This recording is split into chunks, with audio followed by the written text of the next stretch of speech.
3 महीने बाद बेटी की शादी होनी थी, लेकिन उससे पहले ही अगवा कर लिया गया। मां ने विरोध किया तो धारदार हथियार से उसे मार दिया गया। ये घटना मेरठ के उस दलित परिवार के साथ हुई जो पिछले 36 घंटों से इंसाफ की गुहार लगा रहा है। एक के बाद एक नेता, मंत्री, विधायक परिवार से मिलने पहुंच रहे हैं, लेकिन अपराधियों पर कार्रवाई कब होगी, इस पर प्रश्न चिन्ह लगा हुआ है। वहीं इस बीच खबर है कि नगीना सांसद चंद्रशेखर आजाद पीड़ित परिवार से मिलने मेरठ जा रहे थे, लेकिन उन्हें रास्ते पर ही रोक दिया गया। उन्हें गाजियाबाद से मेरठ जाने नहीं दिया गया, जिसके बाद मेरठ में और बवाल बढ़ता जा रहा है। मेरठ के जिस घर में कुछ महीनों बाद शहनाई बजनी थी, वहां मातम छाया हुआ है। दलित समाज की महिला सुनीता की निर्मम हत्या और उसकी इकलौती बेटी रूबी के अपहरण ने पूरे इलाके को भय और डर के माहौल में बदल दिया है। रूबी के पिता ने कहा कि उनकी बेटी की शादी तय हो चुकी थी, लेकिन दरिंदों ने सब कुछ बर्बाद कर दिया। जैसे हमारी लड़की ठाली जी 3 दिन हो चुके हैं, अभी तक कोई पता ही नहीं है, तो ऐसा क्यों हो रहा है? या मोदी जी को के पास पता नहीं जा रहा? हम गरीबों को क्यों सताया जा रहा? किस लिए हैं वे? क्यों नहीं सुन रहे? अब 3 दिन से हमारा कोई क्या सुनवाई हो रही जो हमारी लड़की अब तक नहीं दी? वो धरती सटक गया, आसमान सटक गया, कहाँ चली गई वो यहाँ से बाहर निकल के? क्यों नहीं ला के दे रहे? हमारा कुछ मामला नहीं था।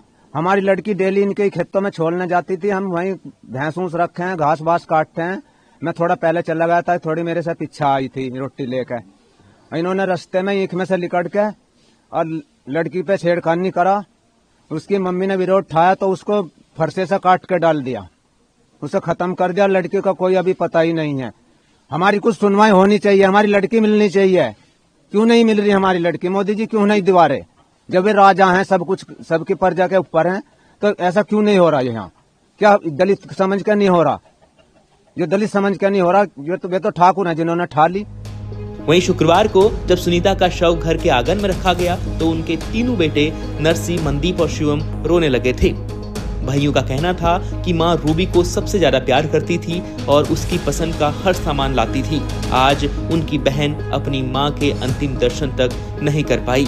जो परिवार अपनी बहन, अपनी बेटी की शादी के सपने देख रहा था, तैयारियों में जुटा हुआ था, उनकी खुशियां हमेशा के लिए दफन हो चुकी हैं। अभी तक कुछ नहीं पता चल रहा है। हमें पहली मांग हमारी यह है, हमारी बहन सही सलामत हमें बरामद करा दी जाए। पता नहीं उसके साथ क्या अत्याचार कर रहे होंगे जी, पकड़ के कुछ दबंगों ने पकड़ रखी है, पता नहीं मार रहे, पीट रहे जी, क्या कर रहे। हमारी बहन बिल्कुल गलत नहीं है। अगर पूरा गांव गलत साबित करता है तो भाई उनकी माँ बहन भी गलत ही है बिल्कुल। जैसे उनकी माँ बहन है, जैसे हमारी को सोच रहा है ऐसी उसकी माँ बहन होंगी फिर, क्योंकि हमारा जंगल हमारा काम था। पूरे दिन हमारी बहन हमारे साथ रहती थी। गाँव